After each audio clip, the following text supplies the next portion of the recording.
नमस्कार दोस्तों, बहुत बहुत स्वागत है आप सभी का द देव आईएएस एकेडमी में। और इस सीरीज में हम कंप्लीट कर रहे हैं पिछले 25 वर्षों के यूपीएससी प्रीलिम्स से पूछे गए सवाल जो कि प्राचीन भारत से संबंधित है। और इसी तरह हम सभी सब्जेक्ट के जो क्वेश्चन है वो कवर करेंगे। ये 1995 से लेके यहाँ से 2019 तक, यहाँ तक के जो यूपीएससी प्रारंभिक परीक्षा में पूछे गए सवाल है उनको हम यहाँ पे डिस्कस कर रहे हैं। तो लगभग 120 के आसपास प्रश्न हम प्राचीन भारत के अंतर्गत डिस्कस करेंगे। और इसके बाद फिर मध्यकालीन भारत, आधुनिक भारत, फिर आज़ादी के बाद के भारत के जो क्वेश्चन है वो हम यहाँ पे लेंगे। इसके बाद अन्य विषयों को चालू करेंगे। तो आई होप ये सीरीज आपको समझ में आ रही होगी। तो चलिए हम शुरू करते हैं। और ये पार्ट 4 है इसका, पार्ट 4। ठीक है, 3 पार्ट इसके आ चुके हैं और आपने अभी तक नहीं देखा तो प्लेलिस्ट में आकर इसको देख सकते हैं। यहाँ पे आई बटन पे क्लिक करके आप उस प्लेलिस्ट तक पहुँच सकते हैं। यहाँ पे आप यूट्यूब में लेक्चर देख रहे हैं तो यहाँ पे आई बटन होता है, वहाँ पे क्लिक करके आप उस प्लेलिस्ट में पहुँच सकते हैं और बाकी लेक्चर देख सकते हैं। प्रश्न शुरू करते हैं अब हम। पुलकेशिन प्रथम बादामी शिलालेख शक वर्ष 465 का दिनांकित है। ठीक है, सवाल क्या है? पुलकेशिन प्रथम बादामी से शिलालेख शक वर्ष 465 का दिनांकित है। यदि इसे विक्रम संवत में दिनांकित करना हो तो वर्ष होगा। यदि इसको किस में कन्वर्ट करना है? विक्रम संवत में दिनांकित करना हो तो वर्ष होगा। 1997 पूछा गया सवाल है। और यहाँ पे ऑप्शन है 601, 330, 300 और ये 407। जानेंगे किस प्रकार से ये होगा। तो यहाँ पे शक संवत 78 ईस्वी में प्रारंभ हुआ था। कब से प्रारंभ हुआ? 78 ईस्वी से। और जबकि विक्रम संवत 58 ईसा पूर्व में प्रारंभ हुआ। यदि हम विक्रम संवत से पुलकेशिन प्रथम का बादामी अभिलेख बदलना चाहते हैं तो ये इस प्रकार से होगा। देखिए यहाँ पे 465, यहाँ पे ऑप्शन में दिया है 465 दिनांकित है इसका। 465 धन 78 ये वाला शक संबंध को जोड़ेंगे और यहाँ पे विक्रम संवत को यहाँ पे जोड़ेंगे तो इस प्रकार आ जाएगा। सॉरी, विक्रम संवत के शुरुआती वर्ष कौन सा है? 58 है। और इस प्रकार इनको जोड़ेंगे तो यहाँ पे आ जाएगा 601 विक्रम संवत, 601 विक्रम संवत। तो यहाँ पे आंसर है ए इसका। ठीक है, आंसर है ए, 601। ठीक है, अगले प्रश्न में जाते हैं। यूनानी, कुषाण एवं शकों में से कई ने हिंदू धर्म के स्थान पर बौद्ध धर्म को अपनाया। यूनानी, कुषाण एवं शकों में से कई ने हिंदू धर्म के स्थान पर बौद्ध धर्म को अपनाया। क्योंकि यहाँ पे कारण बताना है क्यों अपनाया। यहाँ पे 1998 यूपीएससी प्रीलिम्स में पूछा गया सवाल है। और पहला ऑप्शन है यहाँ पे, बौद्ध धर्म का उस समय प्रभुत्व था। उन्होंने युद्ध और हिंसा की नीति का परित्याग कर दिया था। जाति प्रथा से अभिभूत हिंदू धर्म की ओर वे आकर्षित नहीं हुए। बौद्ध धर्म के माध्यम से भारतीय समाज तक पहुंच अधिक आसान था। तो यहाँ पे ऑप्शन है इसका सी, ऑप्शन है सी। जानेंगे क्यों। यहाँ पे यूनानी, कुषाण एवं शक शासकों में से कई ने हिंदू धर्म के स्थान पर बौद्ध धर्म को अपनाया। क्योंकि जाति प्रथा से अभिभूत हिंदू धर्म की ओर वे आकर्षित नहीं हुए। जाति प्रथा बहुत जटिल थी उस समय। जैसा कि आप सब जानते हैं, ब्राह्मण, क्षत्रिय, वैश्य और शूद्र वगैरह इस प्रकार की जो व्यवस्था थी वहां पे बहुत ही जटिल थी। ठीक है, तो इसके कारण वो जाति प्रथा से अभिभूत हिंदू धर्म की ओर वे आकर्षित नहीं हुए। हिंदू धर्म में उस समय कई प्रकार की सामाजिक एवं धार्मिक कुरीतियां आ गई थी, बहुत सारी धार्मिक कुरीतियां आ गई थी। ठीक है, और इसके विपरीत बौद्ध धर्म की उदारता एवं प्रगतिशीलता से वे काफी प्रभावित और आकर्षित हुए। और आपने बाद में देखा होगा जब भीमराव अम्बेडकर जी थे, भीमराव अम्बेडकर जी ने भी बौद्ध धर्म को अपनाया था। ठीक है, बौद्ध धर्म को अपनाया था। वो भी ये जाति प्रथा थी उससे अभिभूत हिंदू धर्म की ओर भी आकर्षित नहीं हुए थे। ठीक है, जाति प्रथा से परेशान होकर ही उन्होंने बौद्ध धर्म को अपनाया था। बौद्ध धर्म काफी उस समय प्रगतिशील, उदार था और काफी प्रभावित और आकर्षित करने वाला धर्म था उस समय। तो आंसर इसका सी, जाति प्रथा से अभिभूत हिंदू धर्म की ओर वे आकर्षित नहीं हुए। अगला देखते हैं। अशोक के प्रमुख शिलालेख यानी रॉक एडिक्ट्स संगम राज्य के विषय में बताते हैं, उनमें सम्मिलित है। ठीक है, सवाल यह है कि जो अशोक के अभी प्रमुख शिलालेख है संगम राज्य के विषय में बताते हैं उसमें से सम्मिलित है। संगम राज्य के विषय में जो बताते हैं उसमें क्या सम्मिलित है? 1998 में यूपीएससी प्रीलिम्स पूछा गया सवाल है कि कौन सा शिलालेख है जो संगम राज्य के विषय में बताते हैं। ठीक है, पहला और 10वां शिलालेख पहला और 11वां शिलालेख, दूसरा और 13वां शिलालेख, दूसरा और 14वां शिलालेख। तो जानेंगे इसके बारे में। अशोक के दूसरे एवं 13वें शिलालेख से हमें संगम राज्य, चोल, चेर, केरल पुत्र, पांड्य एवं सतीय पुत्र की जानकारी मिलती है। किसके कौन से? दूसरे और 13वें शिलालेख से। दूसरे और 13वें शिलालेख से। दूसरे और 13वें यानी आंसर है सी, दूसरे और 13वें शिलालेख से जानेंगे। और इसके बारे में पहले अभिलेख में पशु बलि की निंदा, 10वें में ख्याति व गौरव की निंदा, 11वें में धम्म नीति की व्याख्या तथा 14वें में जनता को धार्मिक जीवन जीने के लिए प्रेरित करने का उल्लेख है। ठीक है, इस प्रकार से अलग अलग जो शिलालेख है उसमें इस प्रकार से उल्लेख यहाँ पे है। अगला सवाल है निम्नलिखित युग्म में सही सुमेलित कीजिए। 1998 में पूछा गया सवाल है। यहाँ पे युग्म दिए गए, क्या ये सही है? मृच्छकटिकम शूद्रक के साथ यहाँ पे जोड़ी दी गई है। बुद्धचरित, वसुबंधु, मुद्राराक्षस, विशाखदत्त, हर्षचरित और बाणभट्ट। इसमें से यहाँ पे दिए गए है कि नीचे दिए गए कूट का प्रयोग कर सही उत्तर चुनिए कि इसमें से कौन से सुमेलित है। 1, 2, 3 और 4 क्या सभी सही हैं? 1, 3 और 4 क्या 1, 3 और 4 सही हैं?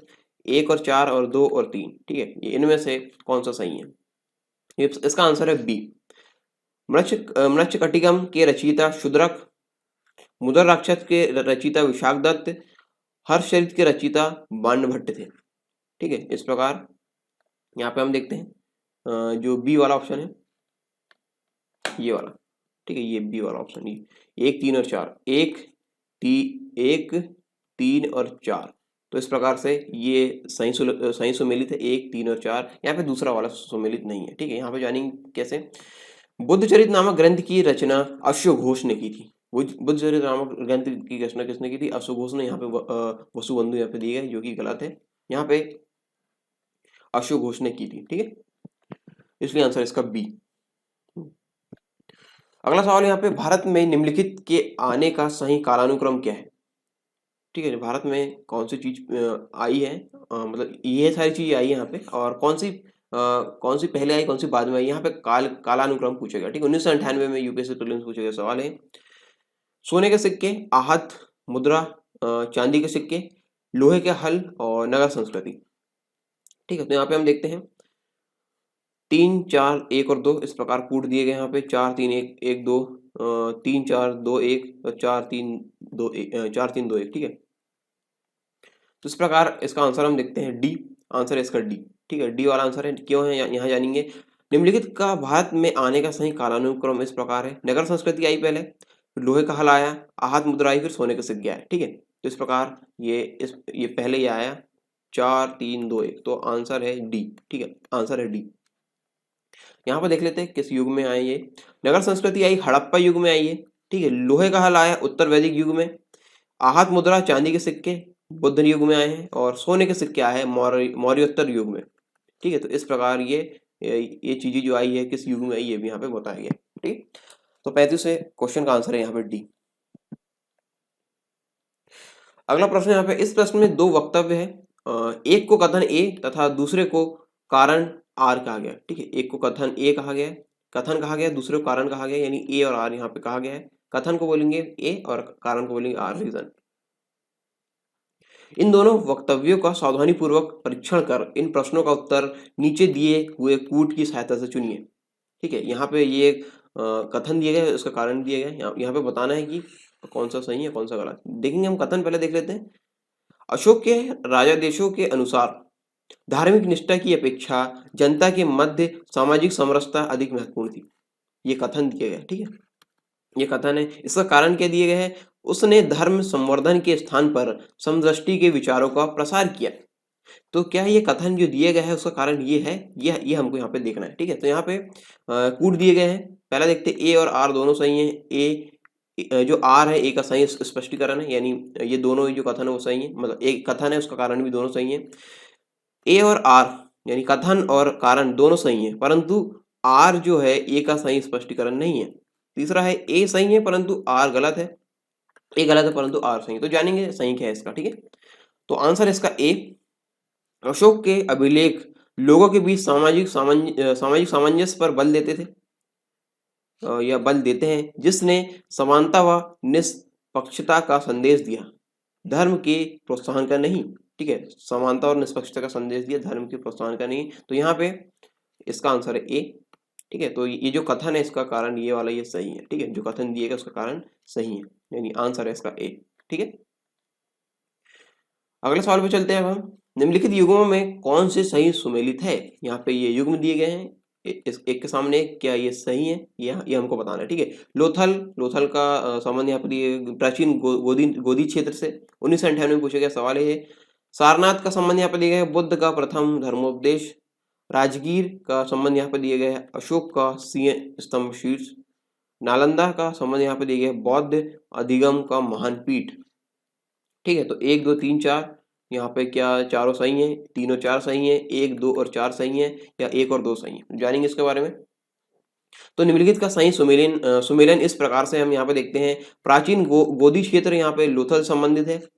बुद्ध का प्रथम धर्मोपदेश सारनाथ से संबंधित है। अशोक का सिंह स्तंभ शीर्ष सारनाथ से संबंधित है। बौद्ध अधिगम का महान पीठ संबंधित है नालंदा से। तो इसका आंसर है सी। ये सी वाला यहाँ पे जो दिया गया है, सी वाला जो ऑप्शन है, ठीक है, ये सी वाला 1 2 और 4, 1 2 और 4, 1 2 और 4 यहाँ पे सही है। तो यहाँ पे 1 2 और 4 यहाँ ऑप्शन सही है। यहाँ पे जो राजगीर वाला, राजगीर का जो संबंध है, राजगीर का संबंध यहाँ पे अशोक का सिंह स्तंभ शीर्ष से नहीं है। यहाँ पे राजगीर यहाँ पे जो अशोक का सिंह स्तंभ का शीर्ष है, ठीक है, सिंह स्तंभ शीर्ष है, अशोक का सिंह स्तंभ शीर्ष, इसका संबंध है किससे, सारनाथ से। इसका संबंध किससे, सारनाथ से। तो ये वाला ऑप्शन गलत है, कौन सा, राजगीर वाला। इसलिए यहाँ पे 1 2 और 4 यहाँ पे ऑप्शन सही आया। ठीक है, तो आंसर इसका सी। अगला सवाल यहाँ पे है, निम्नलिखित प्राचीन भारतीय अभिलेखों में से कौन से एक में खाद्यान्न को देश में संकट काल में उपयोग हेतु सुरक्षित रखने के बारे में प्राचीनतम शाही आदेश है।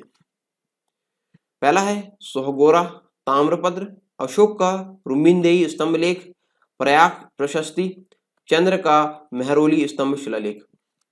ठीक है, तो यहाँ पे जानेंगे क्या सही है। यहाँ पे इसका आंसर है ए। ठीक है, अशोक के सोहगोरा तथा महास्थान अभिलेखों से पता चलता है कि अकाल के संकट के समय राज्य कोषागार से अन्न वितरण किया गया। ठीक है, तो इसका आंसर है कौन सा, ए, सोहगोरा ताम्रपत्र। ठीक है, सोहगोरा ताम्रपत्र। तो अगला प्रश्न यहाँ पे देखते हैं 39वें नंबर का। अष्टांग मार्ग की संकल्पना अंग है। अष्टांग मार्ग की संकल्पना अंग है किसका, दीपवंश की विषय वस्तु का, दिव्यावदान की विषय वस्तु का, महापरिनिर्वाण की विषय वस्तु का, और धर्मचक्र प्रवर्तन सूत्र की विषय वस्तु का। 1998 यूपीएससी प्रीलिम्स से पूछा गया सवाल है, तो देखते इसके बारे में। इसका आंसर है डी। बुद्ध ने सांसारिक दुखों से मुक्ति के लिए अष्टांगिक मार्ग की संकल्पना का प्रतिपादन किया, जिसे बुद्ध का मध्यम मार्ग कहा गया, जिस पर चलकर निर्वाण की प्राप्ति संभव है। ठीक है, तो यहाँ पे आंसर है इसका डी। यहाँ पे धर्मचक्र प्रवर्तन सूत्र की विषय वस्तु का। ठीक है, धर्मचक्र प्रवर्तन सूत्र की विषय वस्तु का।